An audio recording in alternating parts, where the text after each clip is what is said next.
On our 5th wedding anniversary, Victor's beautiful secretary suddenly came to my door. "I'm pregnant," she said. "It's time for you to step aside." Looking at her confident and smug face, I froze for a moment. At 15, I met Victor. At 18, we fell in love. At 20, we fought against our parents just to be together. At 24, we got married. At 26, I gave birth to the daughter he had always dreamed of. Now, we had made it through everything. And at 28, he cheated. Chapter 1. The doorbell rang just as I placed a bowl of hot soup on the table. The warmth still burned at my fingertips when I reached up to touch my earlobe and opened the door. Standing outside was a familiar face. The girl was young, beautiful, and carried herself with arrogance and pride. She tapped the door twice, smiling faintly. "Can we talk inside, Mrs. Victor?" My heart skipped a beat. I knew her. She was the beautiful secretary Victor had hired that year. At the time, I had just given birth to our daughter. While the company was rising fast and business dinners were constant, he said he didn't want me to exhaust myself, and others suggested that since the wife had little time to attend events, Victor needed a smart and pretty assistant to accompany him. My mind drifted back. Victor had held me in his arms, kissing my lips gently. His hand caressed my still soft belly, his lips brushing reverently against it. "Nicole, after all these years, don't you know where my heart is?" He bit my lip playfully, murmuring, "Don't you trust me?" And I did. When our daughter turned 1 month old, that same secretary, the one he often praised for her outstanding work performance, came to deliver a gift. At the banquet, while guests filled the hall, she had reached out naturally to smooth the crease on Victor's shirt. A strange unease pricked at me. After the guests left, I stubbornly took Victor's hand and told him to fire her. He did, immediately. But now, standing in front of me, the same woman set down her expensive handbag, her gaze sweeping mockingly across the table filled with food. "I'm pregnant, Mrs. Victor," she said. "It's time for you to step aside." So, he might have replaced her at the company, but not in his bed. Chapter 2. Zoe brushed a lock of hair behind her ear. When her words sank in, my eyes dropped to her slightly swollen belly, glowing with a self-satisfied air of motherhood. I set down the cup of water I had just poured for her. My movements stilled, but my voice stayed calm. "Did Victor send you?" She tilted her chin up arrogantly. "Who else? Do you really think I could find out where you live without him?" The company had grown rapidly and made plenty of enemies. Victor had always protected me well. He never revealed where my daughter and I lived. No one knew our address. So, even if he hadn't told her directly, his hands were hardly clean. After 10 years together, on the day of our 5th wedding anniversary, I finally understood.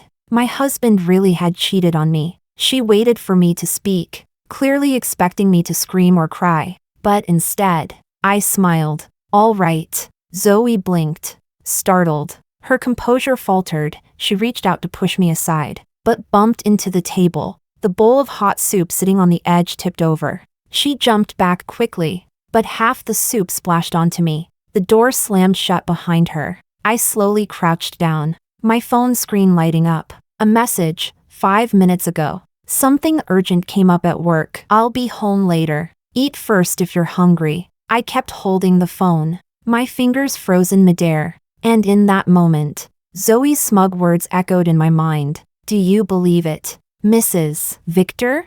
He's not coming home tonight." Chapter 3. I knew exactly where he would be. I hailed a cab and headed straight to the private club where I used to accompany him for business gatherings. As I pushed open the doors of the Chang'an Club, a doorman bowed and gestured politely. "Madam, Mr. Victor is this way," still in the usual room. The golden counter was cluttered with bottles, and a couple was passionately kissing in the corner near the entrance. I squinted. It wasn't Victor. Inside the room, a few men were drinking and chatting, while a girl sang in the background, probably warming up the crowd. She wasn't dressed provocatively, high-waisted tight pants and a flowing silk blouse with wide sleeves. The spotlight happened to fall on the top of her head, casting a soft glow on her youthful face. She wore delicate diamond earrings that shimmered against her fair skin. Victor put down his glass and beckoned her over. She walked straight to him, bending low, exposing a generous amount of cleavage. Black lace beneath the shirt wrapped around her pale chest, forming a sharp and eye-catching curve. She didn't seem the least bit shy as she poured a glass of whiskey and handed it to him sweetly. Her fingers lightly brushed against Victor's thin lips, and I watched as he opened his mouth and bit down gently on her pale skin. I stood frozen at the doorway of the private room, as if thrown into an ice cellar. If Zoe's words earlier had merely made me doubt his loyalty, then what I saw now felt like a brutal slap across my face. People inside continued chatting. Victor's phone screen lit up, and from a distance, I could see it was a photo of me and our daughter. The girl beside him, seemingly jealous, traced circles on Victor's chest with her finger. "Your wife is really beautiful." Victor exhaled a puff of smoke and said indifferently, "She is very pretty, but after marrying her, it's nothing special." It felt as though every organ inside my body shattered. Nothing special. That's what Victor thought about marrying me. I took a step back, instinctively slamming the door that had only been slightly ajar, not realizing that I had just startled everyone inside. Chapter 4. Victor heard the noise at the door. He instinctively thought it was Zoe throwing another tantrum. Tired of coaxing women who made scenes, he wrapped up his social gathering quickly and drove home. Unlike those other women who never stopped making trouble, his wife was always gentle and never caused him any headaches. She took care of their daughter and the household perfectly. She even looked after his parents' health, arranging appointments with specialists several times a month. After so many years together, they were accustomed to each other's rhythms, no need for further adjustment. Home, to him, was the one place he could truly relax. As he turned a corner, he saw an elderly couple walking out of a flower shop. The old man was holding a small bouquet of roses, proudly presenting it to his wife. She smiled so brightly her eyes curved into crescents, scolding him for wasting money while carefully admiring the flowers again and again. Victor suddenly pulled over, but the flower shop's shutter was already coming down. In that moment, he suddenly remembered the look on Nicole's face the first time he had ever given her roses, and realized that he hadn't bought his wife flowers in a very long time. He ran after the old couple and explained his situation. The elderly woman smiled, keeping one rose for herself and handing him the rest. "May you and your beloved grow old together, full of love." Victor smiled, thanked her, and placed the bouquet on the passenger seat. But when he opened the door at home, the warmth that always filled their house was gone. The table was covered with the food she had cooked for him, all his favorites, now cold. A bowl of soup had spilled on the floor, broken porcelain scattered among faint traces of blood. A wave of dread rose in Victor's chest, gripping his heart. He dialed Nicole's number. Chapter 5. I stood beneath the eaves, trying to stay out of the rain, but icy drops still splashed against me, soaking my hair. My phone battery was red. I made a call to my mother, asking her to take care of our daughter. I rarely sent my daughter to my mother's house these past years, but today, because it was our wedding anniversary, I had. A few days ago, Victor said it had been a long time since we'd had any time. I agreed. Things had been hectic lately, so I arranged everything early and sent our daughter away. I just didn't expect him to forget. The convenience store I often stopped by seemed closed. When the lights went out, I rubbed my numb legs. I had walked this road countless times. When I was 19, Victor and I fought against everyone, our teachers' warnings, our classmates' gossip, our parents' threats. We endured everything together. Back then, Victor's grades were poor, and the teacher publicly humiliated him on stage. He loosened his collar, met my gaze, and said, smiling, "Love can overcome anything. Nothing can tear us apart." He began studying late into the night so he could sit next to me. Eventually, our names appeared side by side among the top students. He held me then and said he could never live without me. But just a few years later, when others mentioned me, he said indifferently, marrying her wasn't anything special. The rain grew heavier, rising above my ankles, but I didn't want to wait anymore. It was over. I walked down that same street we had once walked together, only this time in the opposite direction. Water pooled around my knees. The feeling reminded me of our honeymoon by the sea, the waves sweeping me away after the safety rope snapped. Victor hadn't realized I'd gone under until I disappeared,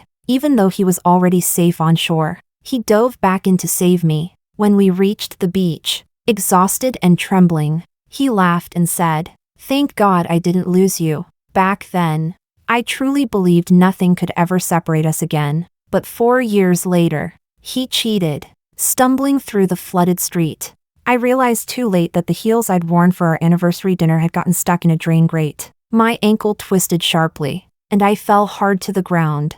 I couldn't tell whether the wetness on my face was rain or tears. As I gasped for breath between sobs, a handkerchief suddenly appeared before me. A black umbrella hovered overhead, and a gentle voice spoke softly. "Do you remember me?"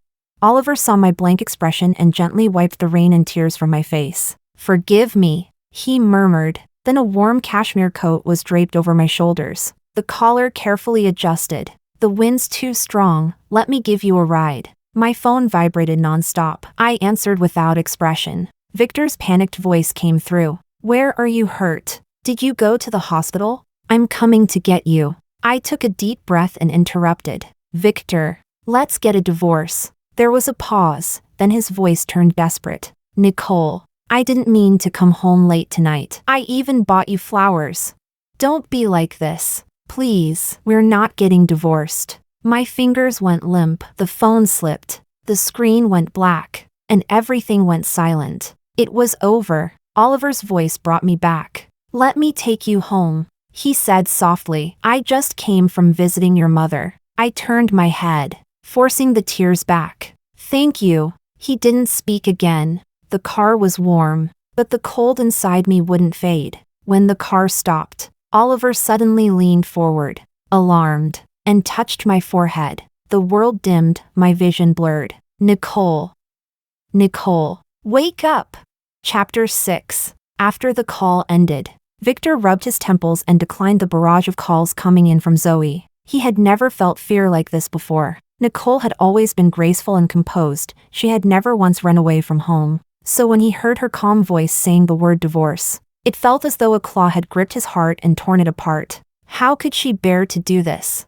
Since she was 15, she had never spoken to him in such a distant tone. Maybe he had spent too much time with Zoe lately, neglecting Nicole's feelings. But it was fine. After all, they had more than 10 years of love between them and a lovely daughter too. He clenched the rain-soaked bouquet of roses silently in his hand. Amid the chaos in the house, Victor suddenly caught a strong, artificial scent of perfume. Nicole never used perfume. He abruptly stood up, scanning the room, and then noticed a small earring on the floor. The pink diamond embedded in it, he recognized it immediately. His assistant had brought it back from an auction, and he had given it to Zoe. His pupils widened, and his hand holding the phone began to tremble. But his gaze soon fell upon a framed photo, the three of them smiling together as a family. His tense fingers slowly loosened. No, Nicole would come back. It was just a meaningless flirtation. A bit of theater, Nicole would understand.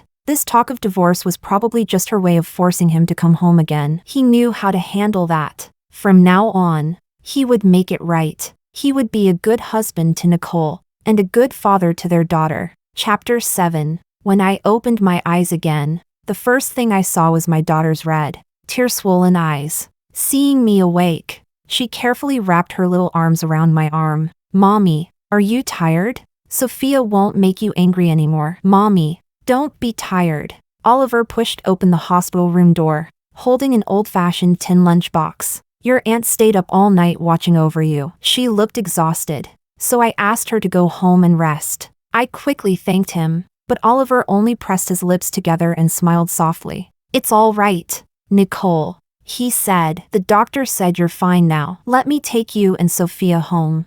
I held Sophia's hand and politely declined, although he still looked worried. Oliver called a taxi for us before leaving. "Didn't Mommy go on a date with Daddy?" "Where's Daddy?" For a moment, I didn't know how to answer. I froze in place. Sophia ran to the house monitor, her little fingers unlocking the door, then pointed at the screen near the security camera. "Mommy, who's that lady? Why is she with Daddy?" I leaned closer. On the screen, Zoe clung to Victor coquettishly. Victor's face was tense, but he didn't push her away. So, it had come to this. Even into our home. My eyes burned, the world turning blurry. I already knew the truth yesterday, yet seeing it still hurt, like a wound you know will heal one day. But each time it cracks open again, the dull pain still cuts deep. Sophia fumbled to wipe away my tears, then hugged me tightly. From her pocket, she carefully took out a small, sticky piece of candy. Mommy, don't cry. Mommy, eat candy. It was a half-melted white rabbit milk candy. She offered it to me proudly, her eyes shining, just like Victor's sly fox-like smile the first time he kissed me. As Sophia fed me the candy, I suddenly felt unbearably tired. After thinking for a long time, I finally said, Mommy wants to live separately from Daddy. Would Sophia want to stay with Mommy? Sophia buried her head in my arms, her voice weak and soft. Daddy has that lady now. Sophia wants to stay with Mommy. Just then, Zoe called. I pressed the record button before answering. Her tone was more arrogant than ever. Victor already gave me the house key. You'd better pack your things and get out soon. I don't want you in my way. Victor asked you to tell me this, didn't he? I asked calmly. My composure seemed to irritate her. She raised her voice, almost shouting, as if desperate to provoke me. Of course. He's long tired of an old, dull woman like you. I pinched my brow, my hand tightening around Sophia's. So you're saying Victor not only allows your behavior but even asked you to tell me, to admit his affair himself? Zoe's voice turned sharp, like a cat whose tail had been stepped on. The real mistress is the one who's not loved. Nicole, you'd better get out of my house. I looked up. The sting in my eyes vanished completely. More than 10 years of love collapsed in an instant. After a long silence, I felt a small hand cover my eyes. Sophia's trembling voice whispered, Mommy, don't cry. I crouched down so we were eye level. Sophia, I asked softly, if Mommy and Daddy separate, will you be sad? Sophia shook her head, precocious as always. She wrapped her little arms around my neck and buried her face in my shoulder. Grandma said a man should only be with the woman he truly loves. But Sophia saw Daddy with another lady. She blinked innocently. That's wrong. Then if Daddy did something wrong, I asked gently, should Mommy forgive him? I stroked her soft hair and asked with respect, Sophia, do you want Mommy and Daddy to stay together? She frowned, thinking hard, then shook her head firmly. Sophia wants Mommy to be happy. Daddy doesn't love Mommy anymore, but Sophia loves Mommy. Chapter 8. It felt like 10 years of love couldn't withstand a single blow. But I had Sophia. As I watched Zoe bombard me with pictures and videos of her with Victor, I suddenly went numb. After saving all the evidence, I drafted the divorce agreement. Somehow, it felt like a relief. I looked down as the housekeeper loaded the last suitcase onto the truck. Holding Sophia's hand, I left, without looking back even once. That's it, Victor. The vow you made that year, I'll make it come true. Those who betray true feelings deserve to be pierced by 1,000 arrows. Victor. Chapter 9. Finding Nicole wasn't difficult. After all, their daughter was still attending school in Jingzhou. No matter how stubborn Nicole was, she wouldn't abandon her daughter's future. Victor, exhausted, rubbed his temples. Just as he was about to go to the hospital to pick her up, he caught a glimpse of his wrinkled shirt collar in the mirror. Nicole used to take care of these things. She had only been gone a day, and he already looked so worn out. Suddenly, the door rang. Victor pulled his coat close to hide the wrinkled shirt underneath. But it was Zoe who had come. A flash of irritation crossed his face as he asked coldly, "Why are you here?"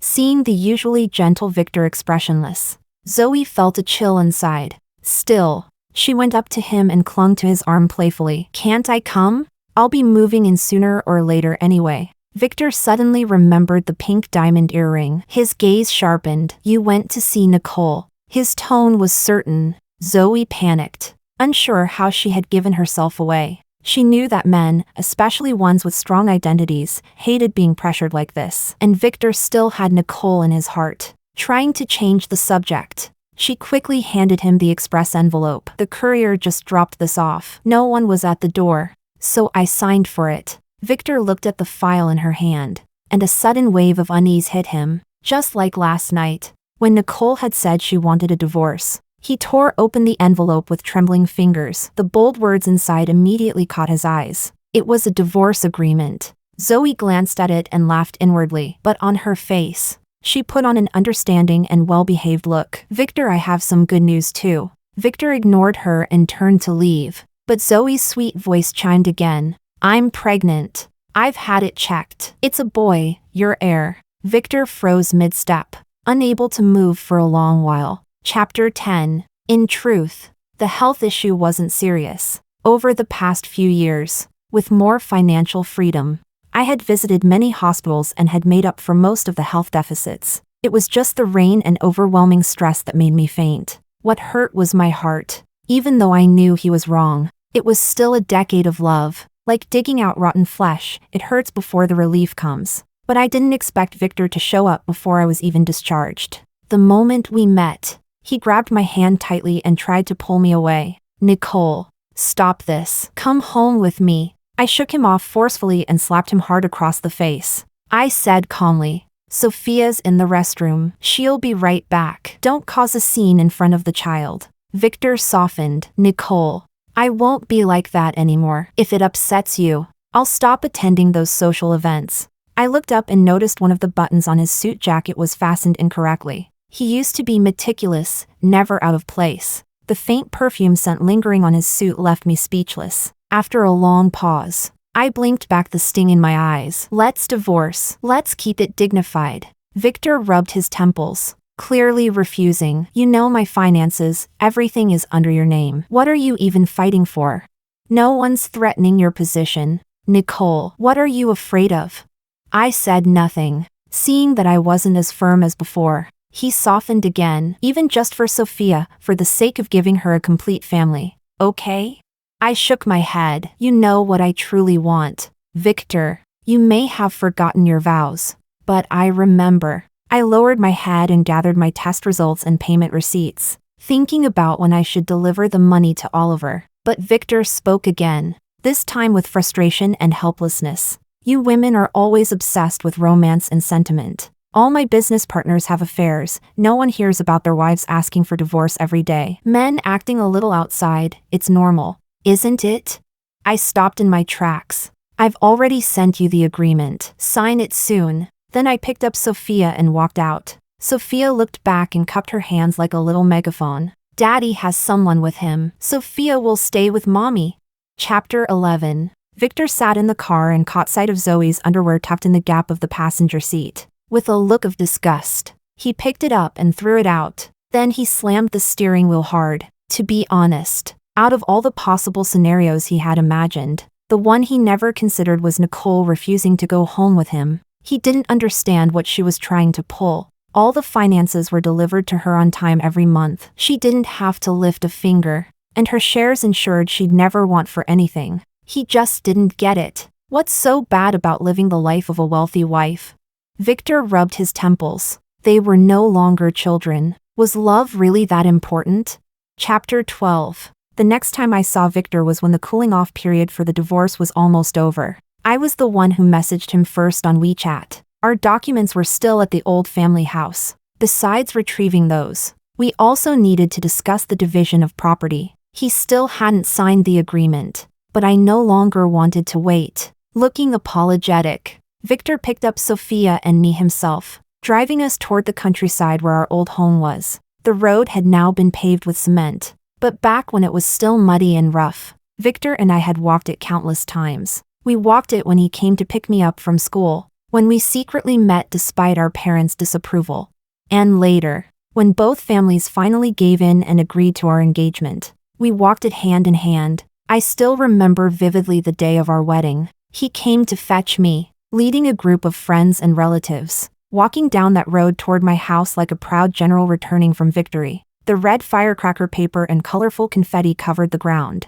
turning that path into something out of a fairy tale. I thought I would never forget it. It will always stay in my memory, but only as that, a memory. Love is a verb, not an adjective. Actions come to an end, but the images stay forever in memory. Sophia noticed both Victor's and my gaze lingering on the old building and suddenly asked, "Mommy, was this Sophia's old home?"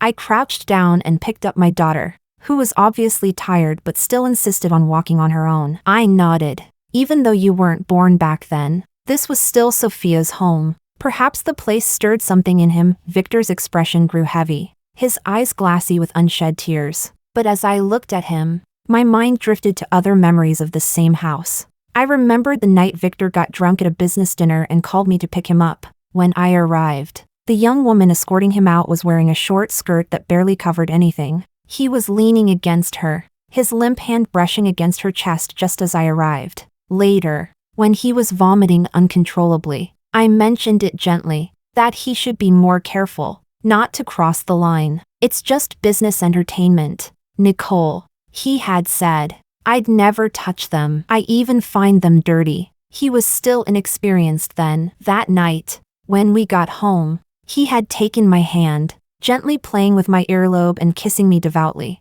Then, placing my hand somewhere intimate, he whispered, "It only likes you. Young love is never eternal." I came back to my senses. Cheating and decay never happened all at once. The signs had been laid before me long ago. I just hadn't paid attention. I think I finally understand what you want, Nicole. As the memories surged, my fingers tensed, turning pale at the knuckles. He tugged at his tie impatiently, his burgundy suit glowing sharply under the white light. He wasn't the same as before. His skin was still fair, just like when he was young. But time had etched fine lines at the corners of his eyes. I didn't want to hear any more. I quickened my pace, holding Sophia's hand, until we stopped in front of a small, green hill. Back then, our families were against us. We were too young, and everyone said it was puppy love. Just spending a little time alone together had been our greatest wish. When the moonlight came, we'd sneak out from opposite directions. By the hill was an abandoned park where he had tied up a swing. He'd hold me in his arms as we talked about everything, dreams, poetry, love, never running out of words. "I'm sorry," he said. I heard Victor's voice turn hoarse, but I didn't look back. Sophia tugged at my hand and whispered softly, "Daddy is crying." I patted her shoulder without saying anything. "Mommy, can we play on that swing over there?" Seeing me nod, Sophia ran over happily and grabbed the course ropes on both sides. I followed after her. The footsteps behind me quickened too. Victor reached out, trying to grab me. "Nicole, I'm sorry. I finally understand what it is you want." But when I looked ahead, I seemed to see the 17-year-old boy gently pushing the little swing, smiling as he looked at me. Don't forgive him. When I turned back, the school uniform had become a suit. I simply said calmly, "Let's go back to the old house. Our documents are still there. Let's get the paperwork done." Forgiving him would mean betraying myself. Sophia had played enough. Seeing both Victor and me standing there waiting, she ran over and grabbed my hand. There were weeds on the path ahead, probably because it hadn't been tended to in a long time. I was wearing a dress. While passing through the wheat field, my calf got scratched, leaving a small, shallow wound. Victor instinctively reached out to shield me, but just a few minutes later, the path reached its end. I walked a few quick steps ahead to open the door. His hand awkwardly hung in the air until Sophia pulled it, rescuing him from the moment. "Daddy, Mommy doesn't need protection anymore." Sophia looked up at him, her gaze determined, "Because the next time she comes here, Mommy will know to wear long pants. Mommy is super amazing. She never makes the same mistake twice." Victor froze for a moment, then suddenly crouched down, burying his whole face. His back moved slightly, but he made no sound. Chapter 13. The marriage certificate and household registration book were neatly placed in the old home. This old house was still decorated the same way it had been when we got married. None of the tenants over the years had ever altered the layout. Back then, when we were just starting our business, Victor and I gritted our teeth and sold the old countryside home. We took all our savings and moved into the city, just two tiny specks in the vast crowd of dream chasers. In the beginning, life was extremely hard. Our leaky basement apartment would form a thin layer of ice on the floor in winter. The windows didn't close properly, so snow would blow in with the wind. Even the frost on the door would make you shiver. We couldn't afford heating, so we clutched hot water bottles and held each other tightly. That warmth alone was enough to get us through the entire winter. Back then, we were each other's only one, each other's truest love, and the deepest love. The hardest years were also the years we loved the most. But luckily, we were blessed with good fortune. Soon, we managed to start a small company. At first, I handled accounting, secretarial work, reception duties. and logistics at the office. He said that having me there gave him peace of mind, that I was the best partner anyone could ask for. But at some point, everything began to change. Victor proved capable, our company grew bigger and more profitable by the day. He bought us a larger home and even repurchased our old countryside house. Nicole, that was our beginning. I couldn't bear to let it go. I smiled and nodded. The year the company went public, I got pregnant. I had damaged my body back in the basement days from the cold, and even the doctor said I might never be able to have children, but I did. Everyone was overjoyed. He picked me up and spun me around, his eyes brimming with tears. But it was also because I got pregnant that I gradually stepped away from the company. And that's when he brought Zoe in. Was it money that made him change? I don't know. All I know is, we've reached the end of our road. Watching him sign the divorce papers, I tucked them away and then took Sophia's hand to leave. Sophia was very sweet. As we left, she even stretched out her little hands to hug Victor and said, like a little grown-up, Daddy, now that someone's here to take care of you, I can rest easy. He turned around and saw Zoe standing there, holding her belly. Victor instinctively looked for a trace of emotion in Nicole's face, maybe a hint of jealousy or unhappiness, but there was nothing. She simply picked up Sophia and walked away into the distance, never once looking back. Chapter 14. Victor ignored Zoe, expressionless. He looked at her radiant, self-satisfied face and tossed her a card. The password, you know it. Get rid of the child. I won't acknowledge it. Don't even think about using the baby to force me. You know what I'm capable of. Victor got into the car, slammed the door, and without hesitation drove once again toward the countryside home. He remembered that road clearly, his youngest, most passionate love had all happened there. He recalled the first time he hugged Nicole on that road, the warmth of her soft body in his arms. He also remembered their first kiss, under the moonlight, on the swing, stealing sweetness in secret. Today, as Sophia laughed on that same swing, all he could see was the Nicole from years ago in her school uniform. Nicole with two low ponytails. Nicole smiling at him gently with a backpack on her shoulders. He seemed to still see the young boy kneeling on one knee, holding her tight and declaring his love. He thought he finally understood what she had wanted all along. Love is important, but so is loyalty. Back then, Victor was so full of conviction, he didn't believe anything could come between them. Love conquers all. Victor will always stand by Nicole's side. If I, Victor, ever betray Nicole, may lightning strike me down. May I fall into the animal realm and never find peace. Victor trembled as he opened the dusty iron lock and stood in front of an entire wall covered in old letters. Their high school had a semi-militarized boarding system, and cell phones were strictly forbidden. If the school discovered even a hint of young love, they'd announce it to the whole school as a warning. But the two of them were inseparable then, pouring their love into handwritten letters, long and passionate. He opened the one he had written to Nicole on her coming-of-age ceremony. The handwriting was wild and unrestrained, just like the rebellious teenager he once was. I love your free spirit. I'll always protect your freedom. Victor loves Nicole. The whole world knows it. Before the college entrance exams, to fulfill that promise, he borrowed the school broadcasting room to confess his love publicly. Classmate Nicole, please always remember, I'll forever stand unconditionally on your side. They were both publicly criticized afterward and forced to write self-reflections. But Victor remembered none of that, only Nicole's tearful,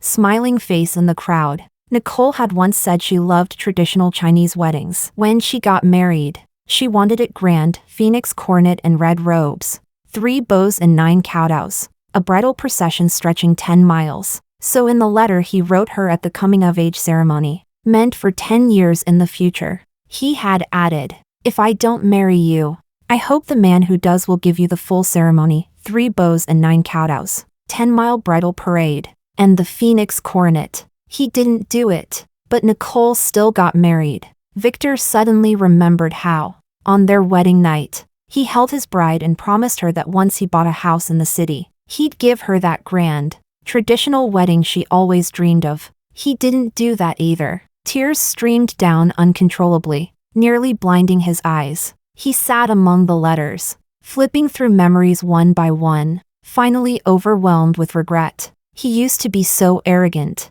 swearing he would never do anything he'd regret. He believed that once he made a choice, he would stand by it without remorse. But he broke that oath. Losing Nicole was his greatest regret. He had made many mistakes, but betraying Nicole was the worst of them. Because she was proud too, she would never look back. But he did. He retraced his steps. Only this time, at the end of that road, she was no longer there. Chapter 15. The year I divorced Victor. Sophia was 4. She was eager to learn, already recognizing many words. She was also clever. She could remember all kinds of principles and truths. So when she started kindergarten, I decided to put my startup plans on hold. A little girl's vision deserves to explore a wider world. I took Sophia to many places. When we heard the call of the distant mountains, we headed to Gannan in western Sichuan. The journey was bumpy and rough, but she was braver than I was. We passed by alpine lakes, where the peaks stood tall in the distance, mirrored in the still surface of the water. She ran toward me with a beaming smile, her cheeks flushed red by the cold, pointing at the reflection in the lake, laughing with joy that outshone anything she ever felt at kindergarten. "Mommy, Mommy, the mountain is standing there, and here's another one in the water." When I was 18, I wanted to go to Tibet. Victor said money was tight, that once we were financially free, he'd take me. At 22, I wanted to go to Tibet. Victor said we had to prepare for the wedding, that we'd go for our honeymoon. At 26, I wanted to go to Tibet. Victor said the company was in a growth phase, and I needed to be understanding. Wouldn't it be better to go as a family with our child? No. At 28, I finally came to Tibet with my daughter. I held Sophia's hand as we stood at the foot of the Padala Palace. We saw cows roaming freely in search of food, and colorful prayer flags dancing in the wind. She clumsily held a camera and tried to take a photo of me. We visited Mani stones stacked high with blessings and wishes, traced the trickling streams formed from melted snow. We crossed mountain after mountain, chasing the dream that lies above the clouds. We scattered lungta, wind horses, into the sky, letting the wind carry our prayers. At 28, I lost my first love, but I never lost the courage to find myself. It was as if, in the moment I saw the pure and sincere eyes of the nomads, all my resentment vanished. I finally forgave myself. Victor. Love is standing beside someone with the same rhythm and looking at the mountains and rivers of the world. Love is discovering who you are in each other's presence, not losing yourself in each other's absence. As the sunlight shimmered on the golden script of the great mantra engraved on the prayer wheel, I placed my palms together. Nicole. Tashi Delek. Epilogue, Chapter 1. In the end, Zoe lost her baby, but it wasn't by choice. A woman suddenly rushed at her, slamming violently into her not yet showing belly. The woman's eyes were filled with fury. Her teeth clenched. Her expression twisted with hatred so fierce it was as if she wanted to tear Zoe apart. "You filthy little whore! You stole my husband! I'll kill you!" The crowd's voices rose in waves, each word sharper than the last, disgust and judgment raining down on her like stones. Never would have thought such a pretty girl could do something so shameless. Had her fill of someone else's meal. Now she's licking the plate too, already pregnant. Huh? Trying to force her way into the wife's place? Who knows how many men she's been with. No shame at all. Morality these days, it's all gone. No decency left. Now even mistresses with baby bumps dare to show off? Zoe stared in disbelief at the crazed woman, almost suspecting that Nicole had sent her. But as the woman flailed and pounded her fists against Zoe's stomach again and again, Zoe could see clearly, the hatred in her eyes wasn't fake. Her vision blurred. But through the haze, she vaguely heard a man's voice stop the attacker and kneel beside her, apologizing. "My sister lost her mind after her husband cheated on her. The mistress brought her pregnancy right to our door, and she hurt my nephew. Ever since then, she can't stand to see pregnant women. We'll take you to the hospital right away. I'll cover all the expenses." The woman's brother helped her up. When he finally looked at Zoe's face, he gave a cold, mocking smile. "Well, look who it is. I guess my sister did justice for the heavens." It was only then that Zoe recognized him, one of Victor's old friends. Back when Victor still took Zoe to business dinners, people began to notice their improper relationship. After that, Victor's old friends gradually stopped associating with him. "Just a cheap life anyway," the man said with a sneer. "Her very birth was a sin. Cheap life. Zoe's chest tightened as she gasped for air. Mistresses have always been seen as filthy, objects of scorn, but was it all her fault? Her self-respect, her dignity, they'd both crumbled somewhere between her pleading and her submission. As she felt the blood beneath her pooling, endlessly seeping away, Nicole's face flashed in her mind. Victor had warned her repeatedly to stay away from Nicole. She hadn't listened. Victor had always been self-disciplined, rarely involved with women. That night she got what she wanted, only because she had spiked his drink, worn a dress identical to Nicole's, and trapped him in a moment of confusion. He stayed that one night, and for the next 2 years, she stayed, too. She thought she was special, but she wasn't. The cold instruments of the hospital scraped against her insides. The pain made her clutch her fists tight. Yet what surfaced in her mind wasn't fear or regret, but Nicole's calm, indifferent smile the day Zoe had come to confront her. No matter how Zoe provoked her, Nicole had simply replied, "All right." After Victor kicked her out, the money she had was stolen by her gambling-addicted brother. Just when she tried to start over, the accident happened, and she ended up back in the hospital. When Zoe finally woke up, she heard the doctor's apologetic voice. "Miss Zoe, I'm sorry to inform you, you will never be able to have children again. Also, if you don't start treatment soon, you're HIV." Her ears buzzed. Everything after that faded into nothing. Zoe only knew one thing. Her retribution had finally arrived. Epilogue, Chapter 2. Victor stared straight ahead, watching the backs of the mother and daughter, his right hand clenched tightly. When he saw Sophia throw herself joyfully into Oliver's arms, his body froze. His hands suddenly pressed down on either side of the steering wheel. By accident, he hit the horn, and a sharp honk pierced the air, but neither of them turned around. Oliver hoisted Sophia onto his shoulders and ran with long strides. Even amidst the chaos and noise of the crowd, Victor could still hear the delicate, bird-like laughter of his daughter. He had no choice but to admit they were both happier now than they ever were with him. Victor pressed against his lower abdomen, enduring the waves of dull pain that now struck him with numbing regularity. It wasn't until the second year after losing Nicole that he realized he had also lost his health and his luck. His life had drifted along in a haze, until one day, he noticed dark bluish bruises under his chest, and crimson blossoms blooming in hidden places. That day, uneasy and distracted, he was watching Nicole's travel vlog during a bidding conference when everything went dark. He passed out. When he woke up, an old friend was standing at his bedside, looking at him with a mix of disgust and pity. But in the end, he was still an old friend. His eyes were red, even as his words cut deep. "You'd better spend the rest of your damn life repenting for your sins." Victor, bearing the pain, reached for his medical records. His first reaction was oddly one of relief. He discharged himself from the hospital, went to the notary office to write his will, and then drove to Nicole's home. But in the end, he couldn't bring himself to go see them. Nicole still hadn't officially said yes to being with Oliver, but Victor figured it wouldn't be long now. Nicole had always been reserved on the outside, warm on the inside. If she hadn't pushed Oliver away, it meant she'd accepted his presence. Sophia clearly liked him too. When Nicole wasn't around, she would secretly call him Daddy Oliver. Victor's heart ached with a bittersweet sting. The love and happiness that once were his to hold, he now had to steal glimpses of like a thief. Before losing consciousness for the last time, Victor saw a vision, a young version of himself in school uniform, head tilted, asking, "Are you the Victor from 10 years in the future? Did you marry Nicole? I haven't confessed to her yet, but I believe she'll say yes." Victor hesitated for a long time before clenching his teeth and nodding. "Don't let her down. Be good to her. Always. Always." The boy, with a school bag on his back and a love letter to Nicole in his hand, turned away, leaving only a silhouette behind. "Of course I won't betray Nicole. People who betray true love deserve to be pierced by 1,000 arrows." What does it feel like to be pierced by 1,000 arrows? Victor thought he knew now.